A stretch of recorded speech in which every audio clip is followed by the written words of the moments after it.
মাগুরায় শিশু আসিয়া সহ দেশের বিভিন্ন জায়গায় ধর্ষণ ও নারী নির্যাতনের প্রতিবাদ ও ধর্ষকদের শাস্তির দাবিতে দেশের বিভিন্ন জায়গায় নানা কর্মসূচি পালন করেছে বিভিন্ন সংগঠন।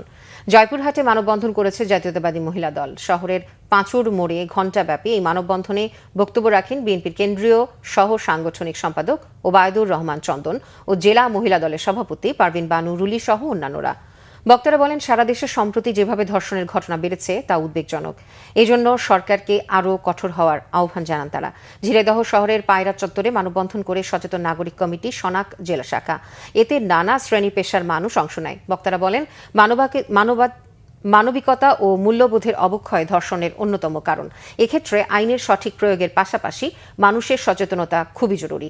ব্রাহ্মণবাড়িয়ায় মানববন্ধন করে সচেতন নাগরিক কমিটি ও ট্রান্সপারেন্সি ইন্টারন্যাশনাল বাংলাদেশ টিআইবি জেলা শাখা। জেলা প্রেস ক্লাবের সামনে এই মানববন্ধনে বক্তারা বলেন, বিগত সরকারের সময় বিচারহীনতার সংস্কৃতির কারণে বর্তমানে সমাজে ধর্ষণ ও নারীর প্রতি সহিংসতা সহ নানা অপরাধের প্রবণতা ভয়ানক রূপ নিয়েছে।